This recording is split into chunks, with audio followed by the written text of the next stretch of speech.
Ever worked with someone who steamrolls every decision you try to make, or who cancels meetings last minute and then changes the plan completely? Maybe you work for someone who's so caring that they're afraid to make a tough call. Here's the truth. Every church boss falls into one of four leadership styles, and how you work with them makes all the difference in your ministry experience. Today we're going to break down the four types of church bosses and give you some exact strategies on how to navigate each one. So stick around, because understanding your leader's style could save your sanity in ministry.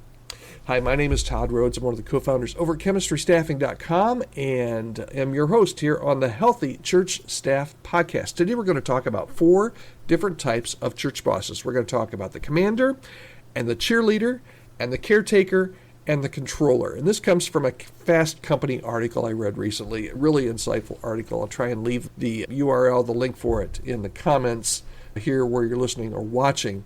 But let's start with four different kinds. Let's start with the commander. And of these four kinds, if you work for someone, or maybe you're a senior pastor, maybe you're a solo pastor at a church, you probably have, when you're working with your elder team or your board, you're probably working with these four types of leaders. So let's talk about these, and then we're going to talk about how you can work best with them, okay? So the first is the commander, all right? The commander. Commanders are direct, and they're decisive, and they're goal-oriented. And as I go through these, think not only of what your boss is, but think what kind of leader you are, okay? So commanders, they're direct, they're decisive, they're goal-oriented, they move fast, and they don't waste any time, and they expect results. They're all about action. They're always looking for that hill that they're going to charge. But sometimes that comes at the expense of other people's feelings. So how do you work with a commander, with that kind of gung-ho, man, we're just going to go and we're going to go and we're going to do it, and if I have to throw some people under the bus while I'm doing it, that's the consequence. How do you work with a commander? All right. So when you're talking with a commander, get to the point.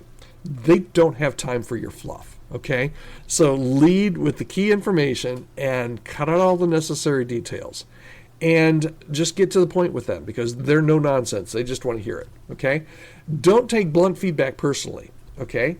While they're charging that hill, and while they don't want to hear a lot of details, they're not going to share a lot of details with you either. They're going to be very blunt. And when they critique your work, it's usually about making it stronger. It's not about you. If you're like me, feedback hurts, because my personality type is I tend to take feedback personally rather than it's just about making the work better, okay? So when a commander gives you feedback and it's rather blunt and it stings, just remember that it's usually about making whatever you're working on stronger. It's not about you.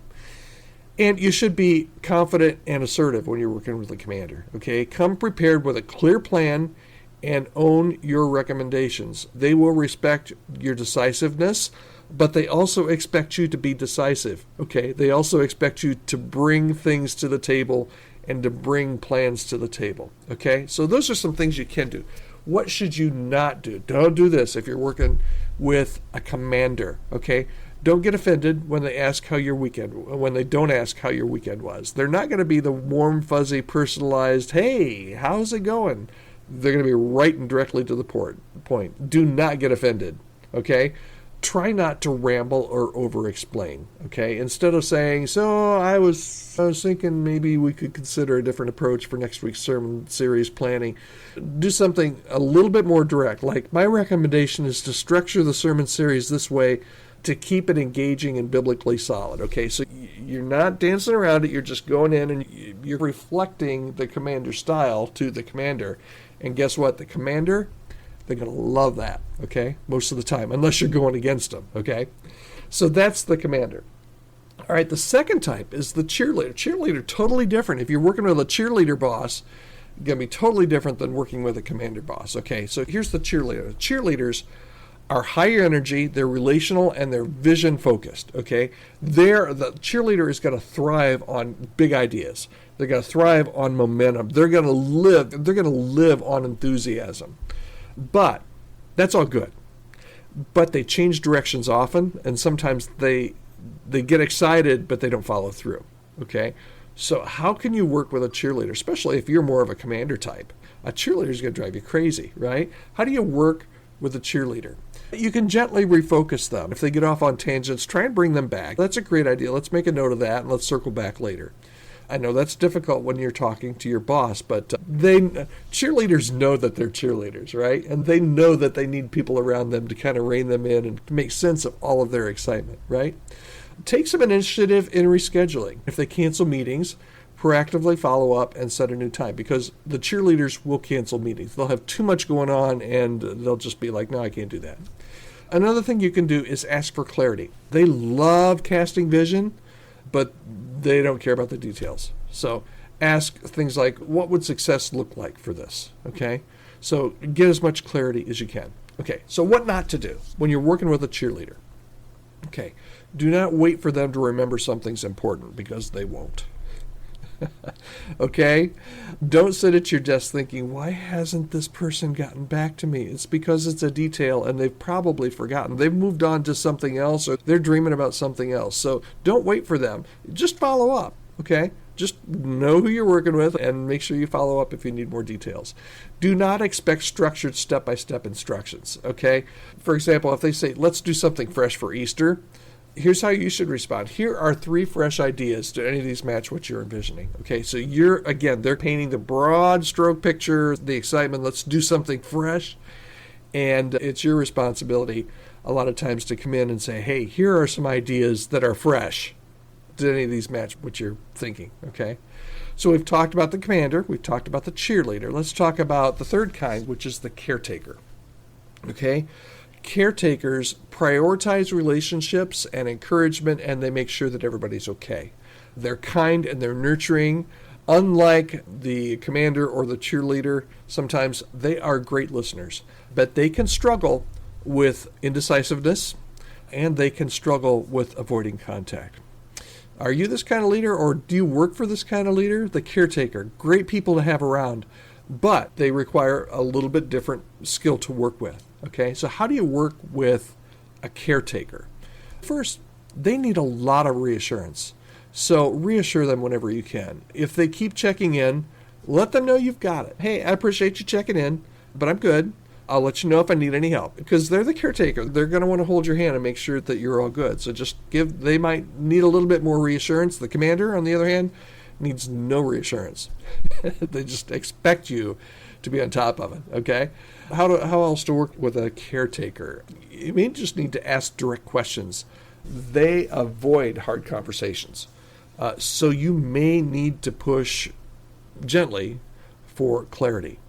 And you may need to encourage them just to make decisions. Would you prefer option A or option B? Would you like to do lunch on Tuesday or on Thursday? Encourage them to make decisions, okay? What you should not do with a caretaker, okay? Assume that they'll give you honest feedback without being asked. They usually won't. They're going to be on the positive side, and they're going to be taking care of things as a caretaker. So don't assume that they'll give you honest feedback if you don't ask them. And don't let their indecisiveness slow you down. You can help move things forward. Instead of saying, do you think this is okay? You can say something like, hey, would you like me to move forward with this? Or would you like me to adjust anything? If you don't ask those kind of specific type questions to a caregiver, you may not get the direction that you need to fulfill actually what they want you to fulfill. Okay? So that's the caretaker. So we talked about the controller, the cheerleader, the caretaker. The last one is the controller. Controllers are structured. They're detail-oriented. They're focused on efficiency. They're a lot like the caretaker, but they're just more controlling. They want the processes followed. They want the rules obeyed. They want absolutely no surprises. They can seem really rigid. They can seem really slow to embrace change. So how do you work with a controller? A controller, you need to come prepared, because they value clear expectations, and you need to ask up front, what are your key priorities for this project? Okay? What are your key priorities? Frame ideas as system improvements. Instead of saying, let's try something brand new here, say, let's improve our existing system. Okay? You're saying the same thing, right? But you're feeding into, hey, let's make what we have better rather than let's start something new, because controllers are a lot of times really resistant to change. And this is hard if you're not that type of a person, but you need to respect their need for order. So you need to meet their deadlines. Don't miss their deadlines. The controller will not appreciate it, and you will lose trust if you do not meet deadlines or follow procedures, okay? So here are some things not to do if you're working for a controller or with a controller, okay? Don't spring last-minute changes on them. They do not like change, period, and they really do not like last-minute changes. So don't spring last-minute changes on that, and don't ignore their need for structure. Don't be a rogue. Don't go outside the structure. You need to follow the structure, follow the processes. For example, instead of saying, we need to revamp our volunteer system, you can say something like, hey, I found a way to streamline our current system without disrupting our workflow, okay? You're just kind of speaking their love language there, okay? Here's the bottom line for today. Every church boss has a unique style. The commander moves fast, so be direct, right? The cheerleader loves big vision, so help the cheerleader by bringing some clarity. The caretaker prioritizes people, so help the caretaker make decisions, okay? And the controller needs structure, so be detailed and precise. And here's what you'll find. The more that you adapt to their style, the better your ministry experience will be. Was this video helpful? I hope it was, or this podcast. I would love to hear from you, hear your comments. Maybe you want to push back and say, Todd, oh my goodness, you were so off on that. I would love to hear that. Just be nice, right? Tell me what kind of leader you are. Tell me what kind of leader you think I would be if I was your boss at your church. That's a scary thing. You can leave a comment. If you're watching this on YouTube, leave a comment below. Or if you're listening on the podcast, just send me an email, podcast@chemistrystaffing.com. And if you ever need help navigating your church staff dynamics for your church, or you're looking to hire, or you need to let somebody go from your team, I would love to have a conversation with you. You can reach out to me anytime, podcast@chemistrystaffing.com. All right, thanks so much. That's it for today's edition of the Healthy Church Staff Podcast. We're back here every weekday, Monday through Friday, for a quick Healthy Church Staff Podcast. Thanks so much.